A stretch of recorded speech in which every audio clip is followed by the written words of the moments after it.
Good morning champions. तो last lecture में हम बात कर रहे थे कार्डिक साइकिल के बारे में। आज सबसे पहले एक बार हम उसका रिवीजन देखते हैं, फिर हमारा जो सेकंड जो टॉपिक आता है दैट इज द ईसीजी, उसके बारे में हम डिस्कस करेंगे। तो सबसे पहले एक बार हम अगेन रिवीजन देखते हैं। कार्डिक साइकिल्स की हम बात कर रहे थे,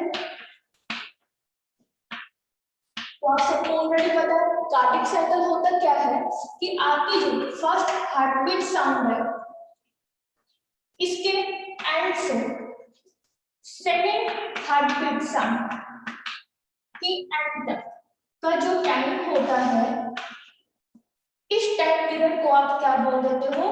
कार्डिक साइकिल। और आपको ये भी पता है आपकी जो फर्स्ट हार्टबीट साउंड होती है वो कौन सी होती है बेटा? लग। और जो सेकंड जो हार्टबीट साउंड होती है वो कौन सी होती है? डग। ठीक है, तो यहाँ पे जो फर्स्ट हार्टबीट साउंड के एंड से सेकंड हार्टबीट साउंड के एंड तक का जो टाइम पीरियड है, इस टाइम पीरियड को आप क्या बोल देते हो?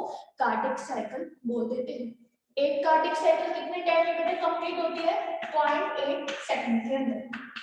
अब आपको पता है आपका हार्ट क्या करता रहता है? अल्टरनेट कॉन्ट्रैक्शंस एंड रिलैक्सेशंस करता रहता है, लेकिन एक स्पेसिफिक रेट के ऊपर। और वो रेट क्या होती है आपकी? 70 से 72 टाइम्स पर मिनट।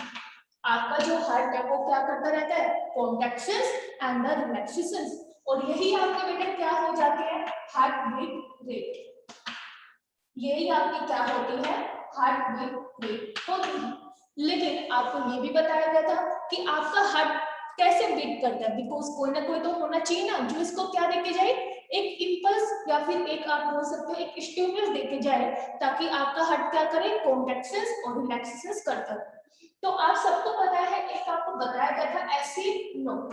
एसिड नोड को हम क्या बोल देते हैं? पेसमेकर। पेसमेकर क्यों बोला? बिकॉज ये सबसे पहले क्या करता है? एक स्टिमुलस को जनरेट करवाता है, और इसी की वजह से जो हमारा हार्ट है वो कॉन्ट्रैक्शंस एंड रिलैक्सेशंस करता रहता है। तो होता क्या है कि जो एसिड नोड है जिसकी आपका पेसमेकर, वो क्या करता है? एक इंपल्स को जनरेट करवाता है, और ये इंपल्स कार्डियक मसल्स के थ्रू कहां पे जाता है? आर्टरी के पास।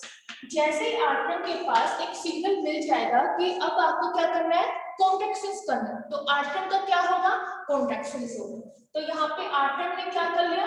कॉन्ट्रैक्शंस कर लिया। आर्टरी के कॉन्ट्रैक्शंस के बाद अब जो आर्टरी है यहाँ से ये इंपल्स कहां पे जाती है बेटा? एवी नोड के पास। एवी नोड को हम क्या बोलते हैं? पेस सेटर, बिकॉज इसका मेन काम क्या होता है कि जो भी यहाँ पे स्टिमुलस एवी नोड के पास आएगा, एवी नोड से कहां पे जाएगा? वेंट्रिकल के पास, एंड द वेंट्रिकल के मसल्स के पास जाएगा, तभी वेंट्रिकल्स का क्या हो पाएगा? कॉन्ट्रैक्शंस हो पाएगा। मींस कि इंपल्स को ट्रांसफर करवाने का काम मेनली किसका होता है? एवी नोड का। इसलिए हम इसको क्या बोल देते हैं बेटा? पेस सेटर बोल देते हैं। ठीक है, तो एवी नोड से ये जो इंपल्स है आपका कहां पे जाता है? मेनली वेंट्रिकल के पास। लेकिन वेंट्रिकल के पास जाएगा किसके थ्रू? बंडल ऑफ हिस के थ्रू। तो आपको बताया गया था एवी नोड से कहां पे जाएगा? Bundle of the His, and the bundle of the His से कहां पे जाएगा? वेंट्रिकल। वेंट्रिकल्स को जैसे ही इंपल्स मिल जाएगा, जैसे ही सिग्नल मिल जाएगा, अब वेंट्रिकुलर का क्या होगा? कॉन्ट्रैक्शंस होगा। तो अब यहाँ पे आपको पता है वेंट्रिकल क्या करेंगे बेटा? कॉन्ट्रैक्शंस करेंगे। एंड वेंट्रिकल का कॉन्ट्रैक्शंस हो जाएगा, उसके बाद एक और आपको बताया गया था ट्रंकिस फाइबर। ट्रंकिस फाइबर के थ्रू कहां पे जाता है इंपल्स? वेंट्रिकल्स की बोल के पास। और वेंट्रिकल्स की जो बोल है वो भी क्या कर लेगी? यहाँ पे कॉन्ट्रैक्शंस कर लेगी। मींस कि वेंट्रिकल्स की यहाँ पे जो मेम्ब्रेन है उसके पास कहां से आया इंपल्स? ट्रंकिस फाइबर से। और अब जो वेंट्रिकल्स के जो मसल्स है वो भी क्या करेगी? कॉन्ट्रैक्शंस करेगी। तो कंप्लीट हार्ट के पास क्या पहुंचना चाहिए? इंपल्स पहुंचना चाहिए, तभी आपका हार्ट क्या करता रहता है? कॉन्ट्रैक्शंस एंड रिलैक्सेशंस करता रहता है। ठीक है, तो सबसे जो इंपॉर्टेंट काम है वो किसका होता है यहाँ पे?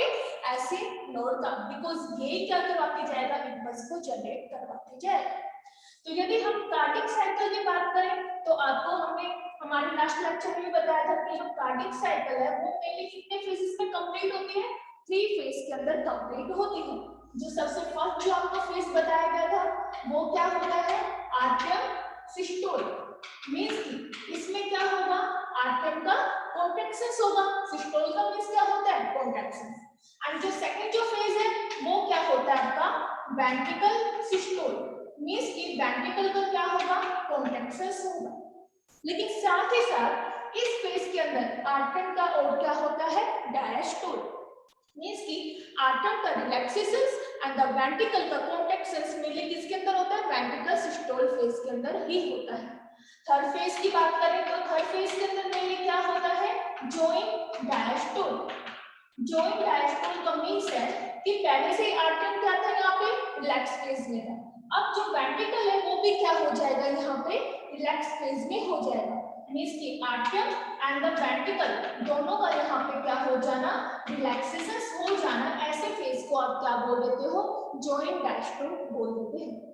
सबसे पहले यदि हम बात करते हैं आर्टम सिस्टोल की, तो आपको पता ही है इस वाले फेज के अंदर क्या होता है, आर्टम का कॉन्ट्रैक्शंस होता है, और कितने टाइम में ये पीरियड कंप्लीट होता है, 0.1 सेकंड के अंदर।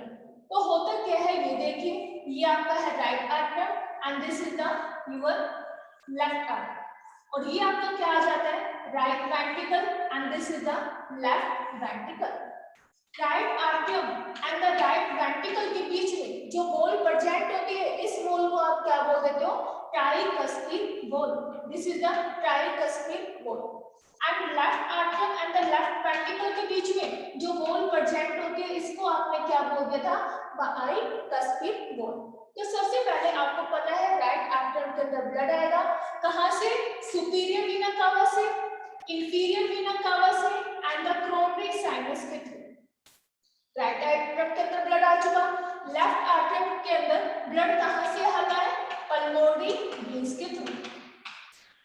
अब जैसे ही right Artem and the left Artem के अंदर ब्लड आएगा, तो ये ब्लड क्या लगाएंगे, प्रेशर किसके ऊपर, इनकी वॉल के ऊपर। तो यहाँ पे जो tricuspid and the bicuspid valve है, ये वॉल क्या हो जाती है, ओपन हो जाती है। तो जैसे ये वॉल ओपन होगी, तो जो ब्लड है वो कहाँ पे एंटर करेगा, अपना वेंट्रिकल्स के अंदर, right ventricle as well as the left ventricle. तो कितना परसेंट ब्लड आर्टम से वेंट्रिकल के अंदर एंटर करता है, वो ओनली कितना होता है, 25%। 25% ब्लड ही राइट आर्टम से right ventricle and the left Artem से लेफ्ट वेंट्रिकल के अंदर एंटर करता है, किसके through, tricuspid and the bicuspid valve के ओपन होने से। लेकिन ऐसा क्यों हुआ कि ओनली 25% ब्लड गया, because 75% blood left ventricle and the right ventricle के अंदर पहले से ही प्रेजेंट था। आर्टम के कॉन्ट्रैक्शंस करने से पहले ही वेंट्रिकल्स के अंदर कितना परसेंट ब्लड प्रेजेंट होता है, 75, और ये ब्लड कहां से आया, वेन्स के थ्रू, कि जो वेंट्रिकल्स की जो वेन्स है उसने क्या किया, वेंट्रिकल्स को पहले से ब्लड दे रखा है, वो भी कितना, 75%। तो टोटल कितने हो जाते हैं यहाँ पे, 100% ब्लड किसके अंदर आ गया है, वेंट्रिकल्स में आ गया। तो यदि हम अमाउंट की बात करें तो वेंट्रिकल्स के अंदर कितने अमाउंट का ब्लड होता है, 110 to 120 ml ब्लड प्रेजेंट होता है, किसके अंदर, वेंट्रिकल के अंदर। ठीक है, ये किसके अंदर होता है, मेनली आपका आर्टम सिस्टोल के अंदर, कि जब आर्टम ने कॉन्ट्रैक्शंस किया, ब्लड कहां पे जाएगा, वेंट्रिकल्स के अंदर। तो ये तो था आपका आर्टम का सिस्टोल। अब यदि हम आर्टम के डायस्टोल की बात करें, क्योंकि कॉन्ट्रैक्शंस के बाद रिलैक्सेशंस भी तो होना है ना, तो रिलैक्सेशंस के लिए यहाँ पे कितना टाइम लग जाता है, 0.7 सेकंड का, मींस कि 0.1 किसके लिए लेगा इसको, कॉन्ट्रैक्शंस के लिए, एंड 0.7 सेकंड किसके लिए लेगा इसको, रिलैक्स होने के लिए।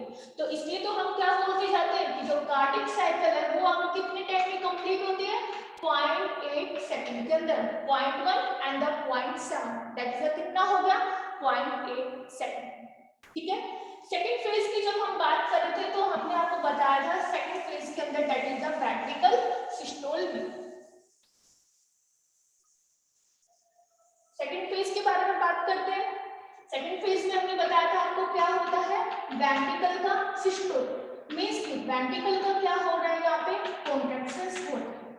लेकिन वेंट्रिकल के कॉन्ट्रैक्शन से पहले क्या होना चाहिए, आर्टम का रिलैक्सेशन होना चाहिए। तो यहाँ पे जो आर्टम है उसका क्या होगा, डायस्टोल। तो इसी फेज के अंदर मेनली क्या होता है, आर्टम का डायस्टोल या फिर रिलैक्सेशन होता है।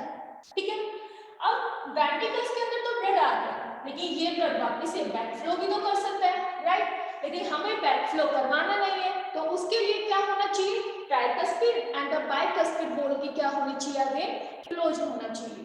तो जैसे ही यहाँ पे क्या हो जाएगा, आपकी जो tricuspid and the bicuspid valve है ये वापस से क्या हो जाती है, क्लोज, ताकि क्या ना हो उसके ब्लड का बैकफ्लो ना हो उसके वेंट्रिकल से आर्टरी में। तो यदि यहाँ पे tricuspid and the bicuspid valve यहाँ पे क्या हो जाए, क्लोज हो जाए, तो आपको यहाँ पे फर्स्ट हार्ट साउंड है सुनाई देती है और उस साउंड का क्या नेम होता है, लंग। जैसे कि हम बात करें कि आपके घर पे कोई भी रूम का जो गेट है जब बंद होता है तब आपको क्या प्रोड्यूस होती है, साउंड। ओपनिंग से कभी भी बेटा साउंड प्रोड्यूस नहीं होती है, हमेशा क्लोजिंग से होती है। Same thing tricuspid and the bicuspid valve के क्लोज होने की वजह से आपको फर्स्ट हार्ट साउंड सुनाई देते हैं, दैट इज द लंग। और ये वॉल क्लोज क्यों होती है, ताकि वेंट्रिकल से आर्टरी के अंदर ब्लड ना जा सके। यदि हम टाइम पीरियड की बात करें तो कितने टाइम के लिए होता है बेटा, 0.14 सेकंड के लिए, ठीक है। अब देखिए हमने कहा वेंट्रिकल्स के अंदर ब्लड आ गया, right ventricle and the left ventricle total कितना है, 110 टू द 120 एमएल। अब आपको ये भी पता है राइट आर्टरी से कहां पे आया, right ventricle, and right ventricle से जो ब्लड है वो कहां पे जाता है, mainly pulmonary trunk, and pulmonary trunk से जो ब्लड है वो कहां पे जाता है, आपका लंग्स के पास for the oxygenation, right. And left ventricle जहां पे कैसा ब्लड होता है, ऑक्सीजनेटेड, तो ये ऑक्सीजनेटेड ब्लड मेनली किसको देख के आएगा, आपके बॉडी पार्ट्स को। This is your body parts except lungs. Lungs को छोड़ के जितने भी आपके बॉडी पार्ट्स है उसको ऑक्सीजन देने का काम वो किसका होता है, मेनली लेफ्ट वेंट्रिकल से जो भी ब्लड एंटर करता है कहां पे, बॉडी पार्ट्स में, वो ही लेके जाएगा इनको ऑक्सीजन, राइट। तो इसने कहा कि राइट वेंट्रिकल है वहां पे कितना ब्लड था, 110 to the 120 ml, same left ventricle. अब जैसे ब्लड की अमाउंट यहाँ पे ज्यादा हो जाएगी तो ये भी क्या जाएगा, प्रेशर लगाते जा रहा है वेंट्रिकल की वॉल के ऊपर। तो वेंट्रिकल्स के अंदर भी कुछ वॉल प्रेजेंट होती है, राइट वेंट्रिकल के पास कौन सी वॉल होती है, pulmonary wall, and the left ventricle की बात करें तो इसके पास कौन सी वॉल प्रेजेंट होती है बेटा, ऑर्टिक वॉल, ठीक है।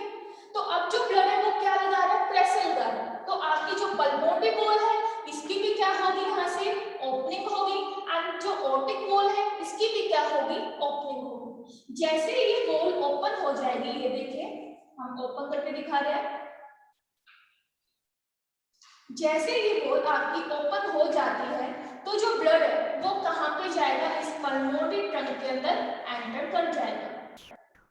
This is your pulmonary trunk.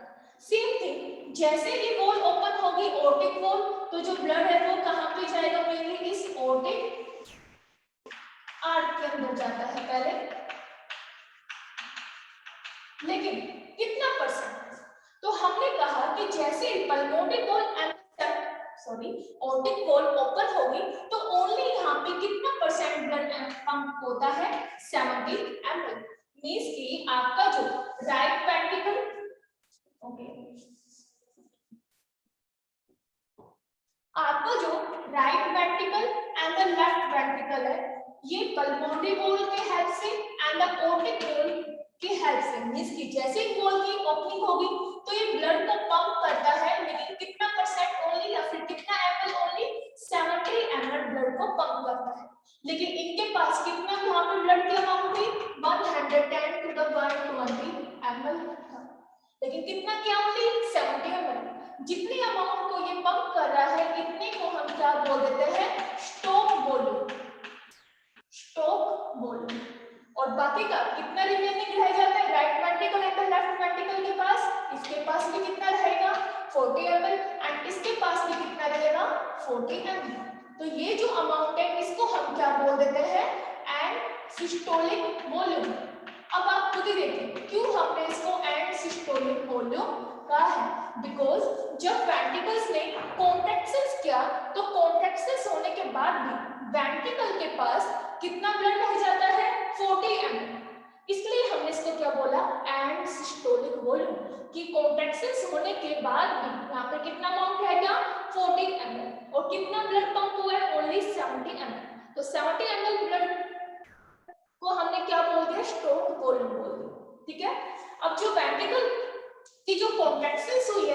जो वेंट्रिकल का जो सिस्टोल हुआ ये कितने टाइम में पीरियड होता है, तो वो कितना होता है आपका 0.3 सेकंड।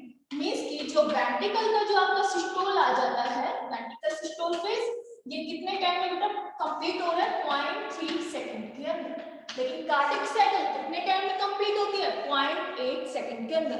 मींस कि जो वेंट्रिकल का जो डायस्टोल है वो अगेन कितने टाइम में पीरियड होना चाहिए यहाँ पे 0.5 सेकंड के अंदर। ठीक है, this is about the ventricle systole phase, जहां पे हुआ क्या, फर्स्ट हार्ट साउंड प्रोड्यूस हुई एंड जो ब्लड है वो कहां पे पंप हो गया, pulmonary trunk and the aortic trunk. किसके थ्रू, जब यहाँ पे pulmonary and the aortic valve की क्या हुई है, ओपनिंग हुई। ठीक है, लास्ट जो फेज हम जो बात कर रहे हैं वो आपका कौन सा आ जाता है, जॉइंट डायस्टोल या फिर complete cardiac diastole.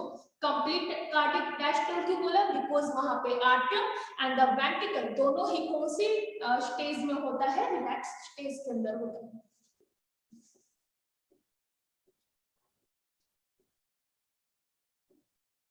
Last and जो थर्ड फेज आता है वो आपका आता है joint diastole, also known as the cardiac diastole. And cardiac diastole भी कैसा, कंप्लीट, बिकॉज यहाँ पे क्या हुआ, कंप्लीट हार्ट कैसा है, रिलैक्स फेज के अंदर। ठीक है, तो इसमें क्या होता है वो देखते हैं। अब हमने कहा कि ये आपका वेंट्रिकल्स है, right ventricle and the left ventricle. इन्होंने ब्लड को कहां पे पंप किया है, pulmonary trunk and the aortic trunk. किसकी हेल्प से, सैमुअल वॉल की ओपनिंग की हेल्प से, मींस की पल्मोनरी वॉल की opening and the aortic valve की opening. Pulmonary and the aortic valve को तो हम क्या बोल देते हैं, सैमुअल वॉल बोल देते हैं। लेकिन अब जो ब्लड है ये वापस से बैक फ्लो ना हो, तो उसके लिए क्या होना चाहिए कि जो वॉल है ये क्या हो जाए, क्लोज हो जाए। सॉरी, तो क्लोजनिंग ऑफ द सैमुअल वॉल, इसकी pulmonary and the aortic valve की जब क्लोजनिंग होगी तभी आपको सेकंड हार्ट साउंड सुनाई देते, दैट इज द डन। ठीक है, और ये वापस से क्लोजनिंग कैसे होगी, जब यहाँ पे वेंट्रिकल का क्या हो जाए, रिलैक्सेशन, वेंट्रिकल का कॉन्ट्रैक्शन हुआ, राइट, जब इन वॉल की क्या हुई, ओपनिंग। अब वेंट्रिकल्स अगेन क्या कर रहा है, रिलैक्स। तो जैसे वेंट्रिकल रिलैक्स करेगा तो जो pulmonary wall and the aortic wall है ये अगेन क्या हो जाएगी, क्लोज। तो ये देखिए ये जो वॉल है ये क्या हो चुकी है, क्लोज। अब इनके क्लोजनिंग की वजह से जो ब्लड है उसका भी बैक फ्लो नहीं हो पाता है, मींस की क्लोजनिंग होना सैमुअल वॉल का, देन आपको सेकंड साउंड प्रोड्यूस होती है और वो कौन सी होती है आपकी, डक। और ये कितने टाइम के लिए रहती है, 0.11 सेकंड के लिए। ठीक है, this is about the cardiac cycle. लेकिन जॉइंट डायस्टोल का यदि हम टाइम पीरियड की बात करें तो कितने टाइम में बेटा ये कंप्लीट होता है, 0.4 सेकंड के अंदर। अब देखिए ब्लड कहां पे आया, पल्मोनरी ट्रंक, पल्मोनरी ट्रंक से कहां पे जाएगा, लंग्स के पास for the oxygenation, and lung से अगेन ये जो ब्लड है ये कहां पे जाएगा बेटा, राइट आर्टरियम में, किसकी हेल्प से, पल्मोनरी वेन्स की हेल्प से। फिर अगेन क्या होगा, बाइकस्पियर वॉल का ओपनिंग और कहां पे जाएगा, लेफ्ट वेंट्रिकल, ओके सॉरी ये राइट आर्टरियम है। ठीक है, एंड यहाँ पे क्या हुआ, बॉडी पार्ट्स के पास जाएगा लेफ्ट वेंट्रिकल से, बॉडी पार्ट से जो डीऑक्सीजनेटेड ब्लड है वो कहां पे एंटर करेगा, इस राइट आर्टरियम में, किसकी हेल्प से, superior vena cava, inferior vena cava and the coronary sinus. और अब क्या होगा, ट्राइकस्पियर वॉल की ओपनिंग और ब्लड कहां पे एंटर करेगा, अगेन राइट वेंट्रिकल। तो ये जो साइकिल है ये क्या होती रहती है, कंटिन्यू चलती रहती है, और इसी साइकिल को आप क्या बोल देते हो, कार्डिक साइकिल बोल देते हो। ठीक है, तो एक बार जल्दी से हम टाइम पीरियड का अगेन देख लेते हैं। कार्डिक साइकिल्स की जब हम बात कर रहे थे तो मेनली हमने इसको कितने फेजेस में डिवाइड किया, 3 फेज के अंदर। सबसे पहले आपका कौन सा था, आर्टरियम सिस्टोल, जो मैंने कितने टाइम में बेटा कंप्लीट हुआ 0.1 सेकंड के अंदर। फिर आपका क्या है यहाँ पे वेंट्रिकल सिस्टोल, जो मैंने कितने टाइम में कंप्लीट हुआ 0.3 सेकंड के अंदर। फिर आपका क्या हुआ जॉइंट डायस्टोल या फिर कंप्लीट कार्डिक डायस्टोल, और ये कितने टाइम में बेटा कंप्लीट हुआ है आपका 0.4 सेकंड के अंदर। तो अब आप देखिए 0.1, 0.3 एंड 0.4 दैट इज कितना हो गया 0.8 सेकंड। और यही तो हमने कहा कि जो कार्डिक साइकिल है कितने टाइम में कंप्लीट होता है 0.8 सेकंड के अंदर। ठीक है, this is about the cardiac cycle. अब मैं आपसे एक क्वेश्चन पूछती हूँ, देखो हमने कहा कि एक कार्डिक साइकिल कितने टाइम में कंप्लीट हो रही है 0.8 सेकंड के अंदर, तो 1 मिनट के अंदर कितनी कार्डिक साइकिल कंप्लीट होती है? जल्दी से इसका आंसर निकालिए और फिर मुझे बताइए। अच्छा, क्वेश्चन समझ में आ गया सबको? यस और नो? ओके, क्वेश्चन समझ में आ गया। जिसको नहीं आया एक बार वापस देखो। हमने कहा एक कार्डिक साइकिल कितने टाइम में कंप्लीट हो रही है 0.8 सेकंड के अंदर, राइट? तो 1 मिनट के अंदर कितनी हमारी कार्डिक साइकिल कंप्लीट होगी ये आपको निकालना है। तो जल्दी से इसका आंसर निकालिए एंड चैट बॉक्स के अंदर टाइप करके बताइए। यस, बिल्कुल सही आंसर है सोनम, 70। आंसर आना स्टार्ट हो गया है। सोनम ने बिल्कुल सही आंसर दिया, दैट इज द 70। देखिए एक कार्डिक साइकिल आपके कितने टाइम में हो गए 0.8 सेकंड के अंदर, राइट?